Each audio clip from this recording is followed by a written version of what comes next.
কেমন আছেন সবাই? আশা করি সবাই ভালো আছেন। আমাদের লাস্ট দুইটা চীনা কামাগার বেবি নিয়ে আসছিলাম খুলনা থেকে। এটা 2 পরের বাচ্চা।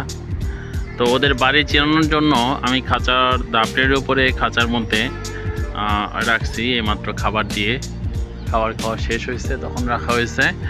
আর একটা খয়েরি গোলাম লাল গোলাম আনি হালকা সিট এটা। তো এই 3টাকে রাখা হয়েছে বাড়ির চেনানোর জন্য। এই মাদির বাচ্চা আমার বাসায় অনেক আছে, অন্য একটা নরের সাথে। এই মাদি ছিল আমার খাঁচার মধ্যে, ব্রিডিং খাঁচায়। তো ওখান থেকে ওরে নিয়ে আসছি। ওর সাথে যে নটটা আছে, নটটা উপরে বসে আছে বামে। তো নটটা অতিথি। তো ওই নটটা একটা পাল্লার কবুতর, ওর সাথেই জোড়া দেওয়া হয়েছে। মাশাআল্লাহ, আশা করি বাচ্চা ভালো কাটবে। তো আমার খাঁচা ছাদে নতুন সেট আপের যখন তৈরি করব, তখন এই গ্যাপটাতে নতুন একটা সেট আপ তৈরি করব। তো এইখানে আমি ব্রিডিং পেয়ারগুলো রাখবো সব। এখানে থাকবে আমার নরগুলা, আর এখানে থাকবে মাদি। আর বাচ্চার জন্য রাখবো হলো এই ছোট একটা, এটারও একটু মডিফাই করতে হবে, তারপরে বাচ্চার জন্য রেখে দেবো। এগুলোতে শুধু বাচ্চা থাকবে। তো আর এখানে কিছু খাঁচা থাকবে, এগুলা হলো কিছু কবুতর ছাড়া থাকবে ভিতরেই, ওরা আসা যাওয়া করতে পারবে। আর ঠিক এই পাশেই কিছু কবুতর খাঁচা থাকবে, এগুলা শুধু ব্রিডিংয়ের জন্য। অন্য কবুতর যেগুলো রেসার যে আমার যে বাসায় যে আছে, এগুলারে আটকায় দেবো। এই যে সিলভার রেসার আছে, তারপরে ব্ল্যাক রেসার আছে, সবজি রেসার আছে। এই কবুতরগুলোকে আমার আটকে ফেলার চিন্তাও না, যে রেসার দিয়ে শুধু ব্রিডিং করাবো অন্য গিরিবাজ কবুতরের বাচ্চা, এছাড়া আর কোনো কবুতর রাখবো না।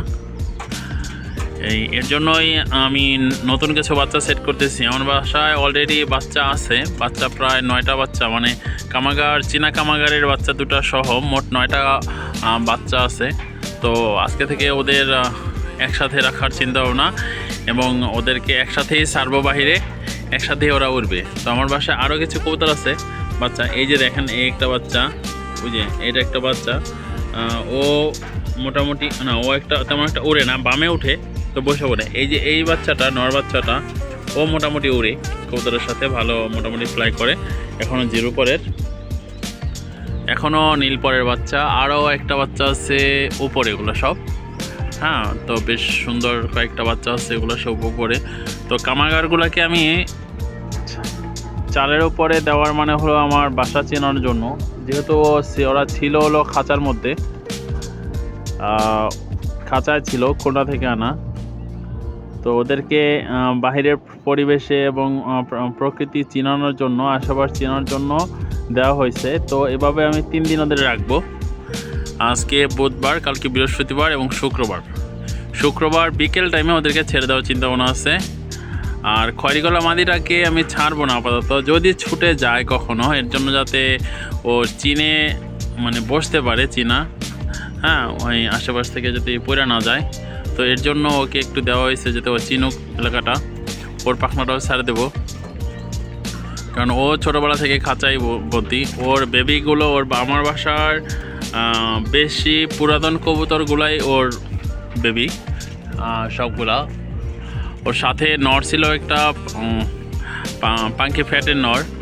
তো পাঙ্কি ফ্যাটের সাথে পাঙ্কি মাদি জোড়া রয়েছে। এবার ওদের এক জোড়া বাচ্চাও বেরোয়েছে, মাশাআল্লাহ অনেক সুন্দর হয়েছে বাচ্চা জোড়া। তো ওই বাচ্চা জোড়ারও আজকে ট্যাগ পড়াবো রাতে। অফিস থেকে বাসায় ফিরে ওদেরকে ট্যাগ পড়াবো। তো ক্লাবের ট্যাগ আমাদের। তো এ হলো আপাতত কবুতরকে ঘর চিনানোর জন্য আমার বাসার ছোটোখাটো একটা মানে চিন্তা ভাবনা পরিকল্পনা করছি আর কি। তো এভাবেই আমি পুরাতন নতুন কবুতরকে রেখে ঘর চিনানোর ব্যবস্থা করি। তো যেহেতু ছাদের উপরে, আশেপাশটা ওরা দেখলেই হয়তো বা 2-1 দিন দেখলেই ওদের মেমোরিতে ধরে যাবে। তো তারপরে থেকে ছাড়া পেলে আর আশা করি নিচে পড়ে গেলেও উপরে ওরা আসতে পারবে এবং ওই সমস্যা হবে না আশা করি। তারপরে দেখা যাক, যেহেতু কবুতর আছে আমার ছাড়া, তো সে তো মনে হয় সমস্যা হবে না।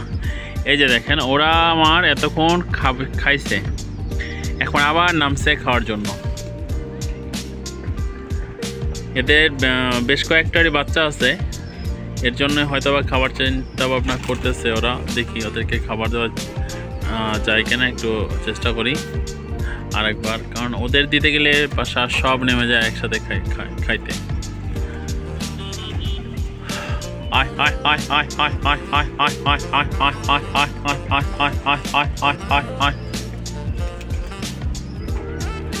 এই যে সব আইসা পড়তেছে খাবারের জন্য।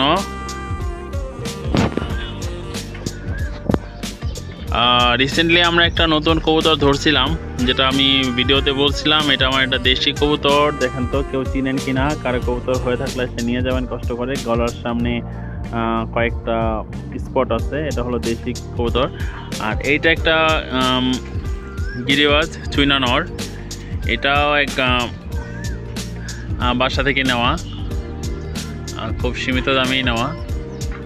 তো চুইনা আমি ভাবছিলাম হয়তো বা মাদি হবে, তো নর হয়েছে, সমস্যা নেই। ওর সাথে একটা সুন্দর ওর মতো কোয়ালিটি একটা মাদি জোড়া দিলে সম্ভবত ভালো বাচ্চা কাটবে। তো নরটা হলো বোট ঠোঁটের, একদম বোট ঠোঁটের, মাথায় অল্প একটু ভেজাল আছে, চোখটা মাশাআল্লাহ খুব সুন্দর। এর জন্যই নিছি আমি, মাত্র 200 টাকা দিয়ে নরটা নেওয়া। উনি খাঁচা সহ নর বিক্রি, মানে কবুতর বিক্রি করছে। ওনার খাঁচাটাও আমি নিছি এবং এই সিঙ্গেল নটটাও নেওয়া। তো এর সাথে জোড়া দিয়ে দেখি, জোড়া দেব ব্রিডিং খাঁচাগুলা বসানোর পরে। তো কি আর অল্প কিছু খাবার দিই কবুতরকে, আরও কিছু খাবার দিতে হবে। খাবারের সাথে মিক্স করা আমাদের পল্লী বিদ্যুতের বাজারে 65-70 টাকার যে খাবারটা আছে, সেই খাবারটা মিক্স করা। তো এর জন্য কবুতরে বেশি খাচ্ছে। তো মাশাআল্লাহ বাচ্চাগুলোকেও খাওয়াচ্ছে। আমার তো গত শীতে আর কি, এই শীতে আমার বাচ্চাগুলা প্রায় মারাই গেছে। তো এদের আবার যে এখন মশার ঔষধ দিয়ে পোকা থেকে বাঁচাইতেছি। তো মাশাআল্লাহ কাজ করতেছে। তো আমাদের সরকারি খামারের রিপন ভাই, তো রিপন ভাই পরামর্শেই এই মানে পদক্ষেপটা নেওয়া, তাতে কার্যকরী সমাধান পাচ্ছি। দেখা যাক। ধন্যবাদ ভাই আপনার পরামর্শের জন্য। তো সবাই ভালো থাকবেন, সুস্থ থাকবেন। আল্লাহ হাফেজ। আজকে এ পর্যন্তই।